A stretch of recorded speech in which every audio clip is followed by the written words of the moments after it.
Decía que es para mí un gusto participar en este conversatorio que a instancias del Tribunal Superior del Distrito Judicial de Armenia en su sala de decisión penal se ha organizado y en donde amablemente desde hace algunos días me invitaron a participar. No dudé un segundo en acudir a ustedes porque vemos la necesidad que haya una relación directa, frecuente, entre la comunidad jurídica del país, del departamento del Quindío y la Sala de Casación Penal de la Corte Suprema de Justicia. Es por ello que debo, en primer lugar, expresarles un saludo de todos y cada uno de los miembros de la Sala de Casación Penal a ustedes, ilustres magistrados del Tribunal del Quindío, como a quienes participan en este evento, señores jueces, señores profesores, señores alumnos de las distintas universidades de ese departamento tan querido por todos nosotros. Lastimosamente, el viaje que, tal como lo anunció el doctor John Jairo, no lo pude realizar ayer en cuanto que cancelaron el vuelo a última hora, pero no dudé un segundo en estar acompañándolos en esta mañana, haciendo la intervención que me pidieron hiciera al tratarse de un tema de mucha trascendencia para la actividad judicial y sobre todo para velar por uno de los derechos fundamentales como es el de la libertad individual. A los doctores Luis Arturo Salas Portilla, a Juan Carlos Socha Mazo, al doctor John Jairo Cardona, un saludo especial, al igual que a nuestro presidente de la Corte Constitucional, el doctor José Fernando Reyes, quien tiene el placer de estar compartiendo este espacio con ustedes. Dicho esto, procedo en consecuencia a referir el tema preparado que fue objeto de sugerencia por parte de quienes organizan u organizaron este evento. La necesidad de motivación reforzada a la hora de disponer la captura inmediata desde el anuncio del sentido del fallo de carácter condenatorio. En la Sala de Casación Penal venía haciendo carrera una posición según la cual, en el marco de la audiencia de juicio oral, al momento de anunciar el sentido de fallo de carácter condenatorio, si el acusado se encontraba en libertad y sobre todo, si no había lugar a la concesión de subrogados, la captura procedía prácticamente de manera automática y no existía el deber de motivarla. En esa misma línea se comprendía que, con base en lo dispuesto en el primer inciso del artículo 450 del Código de Procedimiento Penal, el deber de motivación se activaba en casos donde se pretendiera la libertad del implicado hasta la firmeza de la sentencia. Es decir, para ordenar la aprehensión bastaba con plantear la negativa de subrogados penales. Y en cambio, para ordenar la libertad, devenía imperiosa su motivación. El debate trascendía inclusive a la protección de derechos fundamentales por medio de la acción de tutela. Es así como en la decisión STP 4068 del año 22, del 31 de marzo del 22, se resolvió un amparo promovido por Luis Fernando Sáchica, cuyo cuestionamiento se hacía consistir en que, en un proceso adelantado en su contra, en la audiencia donde se anunció un sentido de fallo de carácter condenatorio, se consideró innecesario privarlo de la libertad de manera inmediata y en la lectura se dispuso su captura sin motivación alguna. En esa oportunidad, la Sala de Tutelas número 3 de la Sala de Casación Penal declaró improcedente el amparo en la medida que para debatir la captura estaba latente la posibilidad de interponer recursos de apelación contra el fallo condenatorio. Pero además, de cara al fondo del asunto, concluyó, con base en la línea tradicional de la Corte, de esta Corte,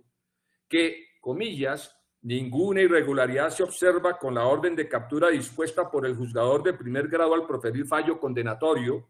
Por el contrario, tal medida se repite, está soportada en lo dispuesto en el artículo 450 de la Ley 906, el cual habilita la aprehensión del acusado cuando la persona es declarada penalmente responsable y los subrogados penales también han sido negadas. Hasta ahí las comillas.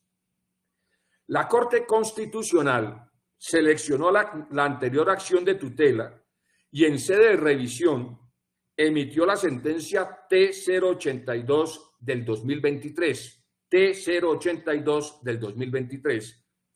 y en ella amparó los derechos al debido proceso, al acceso a la administración de justicia y a la libertad de Luis Fernando Sáchica, tras considerar, 1, que se vulneró el principio de congruencia al desconocerse la línea de la Sala de Casación Penal en relación con el carácter inescindible entre el anuncio del sentido del fallo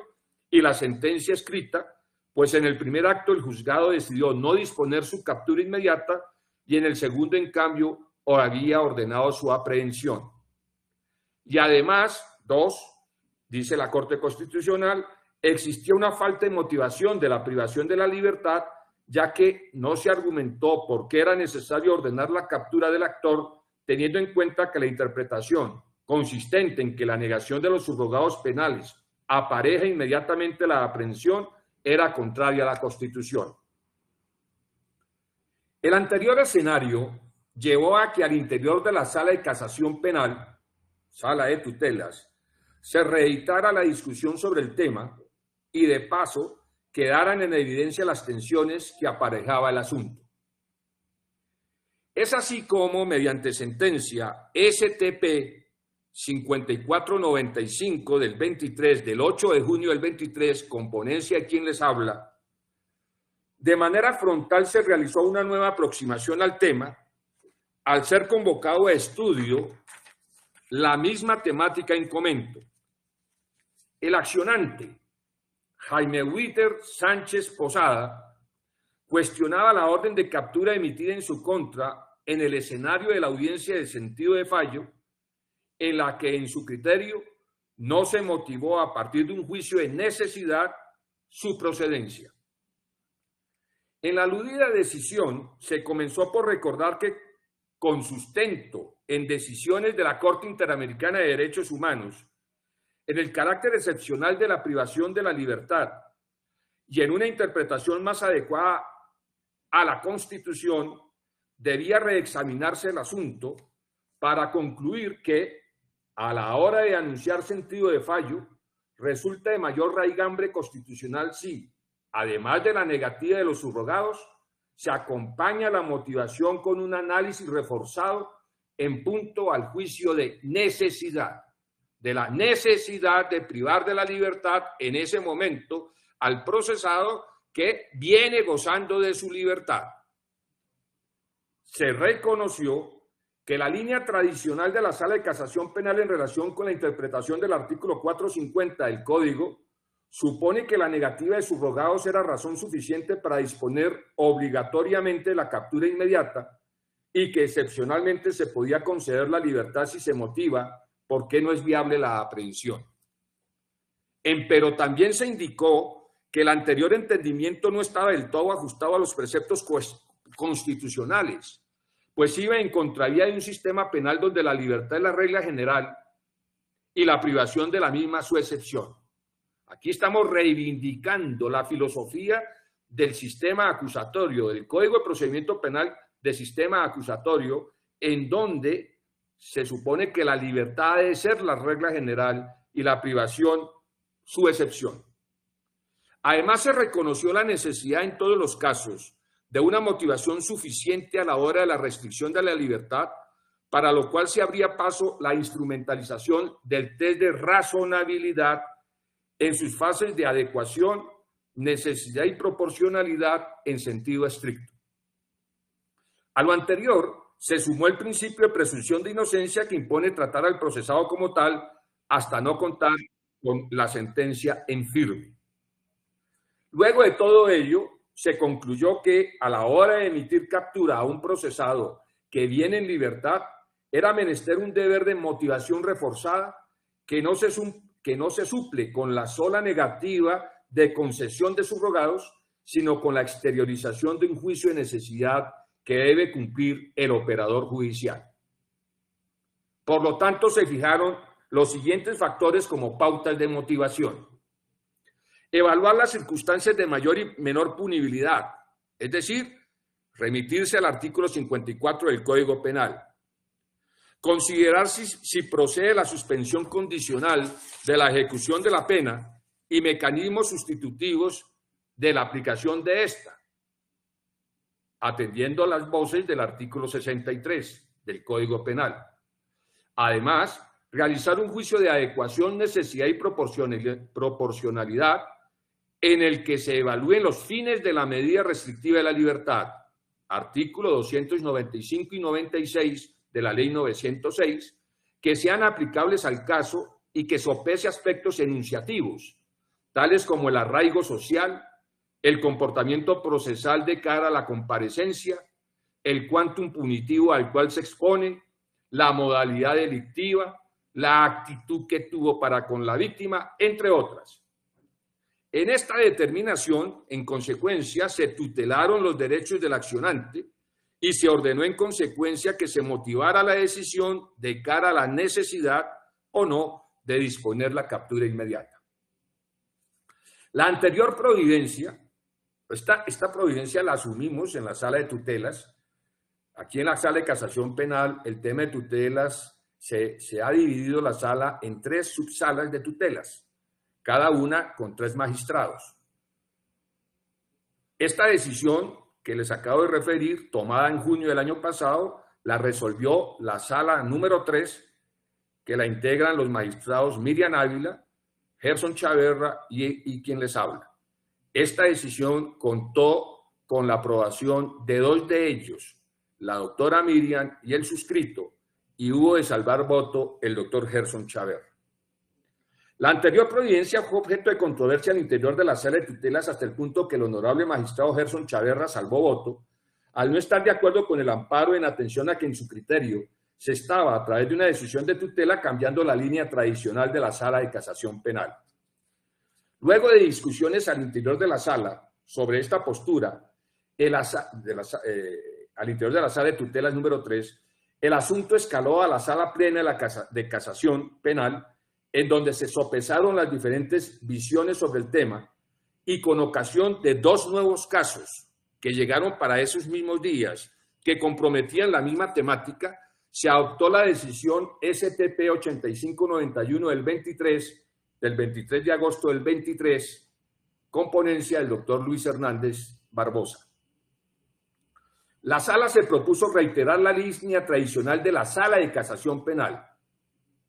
Y en ese escenario se fijaron unas pautas que vale la pena resaltar en tanto en el fondo, antes que una reiteración, representaron un cambio. Esto es muy importante. En esta última decisión, la de agosto del 23, se dijo que el encarcelamiento de quien está en libertad no opera de manera automática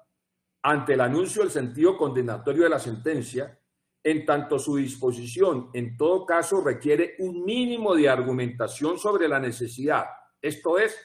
las razones básicas que llevaron al juez a disponer la privación de la libertad en esa fase y que soportan la emisión de una orden de captura inmediata. También se indicó que, a modo enunciativo, el juez podía tener en cuenta, además de la negativa de subrogados, los antecedentes de evasión procesal, acciones dilatorias, comparecencia forzada o conducción policial, así como el riesgo para la administración de justicia. En lo medular, observen ustedes, hubo consenso. Sin embargo, salvamos voto parcialmente los magistrados Miriam Ávila y el suscrito, en la medida que la sentencia, la de agosto, no reconocía expresamente el cambio de línea que se estaba asumiendo con esta decisión, a pesar de que en el fondo subyacía una modificación de la misma y además porque al examinar un caso puntual de los acumulados,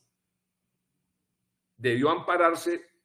la tutela toda vez que no existía ningún tipo de motivación en la aprehensión del reclamante una vez anunciado el sentido del fallo. De manera que, independiente de las discrepancias en torno a la resolución de los casos, lo cierto es que la discusión generó un cambio sustancial en el entendimiento del artículo 450 de la Ley 906, pues principalmente desde aquella sentencia del 8 de junio del 23, ya no será procedente ni constitucional la emisión de capturas automáticas e imperativas, en tanto en todos los casos se muestra necesario suplir con un estándar mínimo de motivación que ofrezca mayores insumos para debatir sobre la misma y por contera permita en ocasiones no privar de la libertad a quien no viene encarcelado por cuenta del proceso, justamente por no hallar razones para hacerlo. En la actualidad, la Corte Constitucional en fallo SU 220 del 2024, de este año, de hace mes y medio,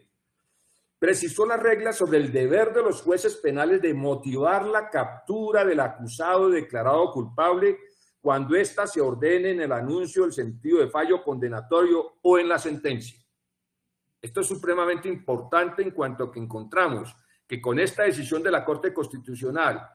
ese planteamiento que se hizo desde junio del 23 en la Sala de Casación Penal tuvo o tiene total respaldo. Reglas que en lo sustancial hayan plena identidad con el planteamiento fijado por esa decisión de aquí de la Sala. Sin conocerse en este momento el contenido integral de la decisión tomada por la Corte Constitucional, pues solamente sabemos lo que el comunicado de prensa número 26 del 12 y 13 de junio del corriente año se anunció, podemos rescatar algunas conclusiones de ese comunicado de prensa que vale la pena ponérselas de presente. ¿Qué podemos inferir de ese comunicado de prensa? 1. No es necesario que el juez penal motive en el anuncio del sentido del fallo o en la sentencia escrita las razones por las cuales permitirá que el procesado permanezca en libertad mientras la sentencia cobre ejecutorio. Muy importante. La persona viene en libertad, debe seguir en libertad y en consecuencia no debe exigírsele que esa situación de continuar en estado de libertad deba ser motivada. Sigue la persona en estado de libertad. Segundo, no obstante y conforme lo prevé el segundo inciso del 450 del Código de Procedimiento Penal, puede ocurrir circunstancias específicas que lleven al juez a determinar la necesidad de ordenar la privación inmediata de la libertad del acusado desde la sentencia de primera instancia o incluso desde el anuncio del sentido del fallo, con el fin de hacer cumplir la condena a pesar de que no se encuentre en firme. La Corte Constitucional prevé que puede entonces en esos eventos verse la necesidad de privar de la libertad. Tercero, dado que las medidas privativas de la libertad son excepcionales y de interpretación restrictiva, en los eventos en los que el juez penal decida que es necesario ordenar la captura inmediata del acusado declarado culpable, bien sea con el anuncio del sentido del fallo o en la sentencia escrita, tiene el deber de motivar esa determinación. En su motivación, el juez deberá analizar no solo la procedencia o no de subrogados penales, sino también otras circunstancias como el arraigo social del procesado. Esto se está tomando textualmente del comunicado de prensa. El arraigo social del procesado, su comportamiento durante el proceso, el quantum punitivo al que se expone, entre otros aspectos. La Sala recalcó que la Corte recalcó que estos lineamientos no son taxativos y en esa medida los jueces penales no deben restringir la evaluación de necesidad a tales criterios, los que menciona la Corte, sino también valorar otras circunstancias específicas del caso concreto que sean relevantes para establecer si resulta o no imperativo ordenar la privación inmediata de la libertad de ese procesado. Como se ve,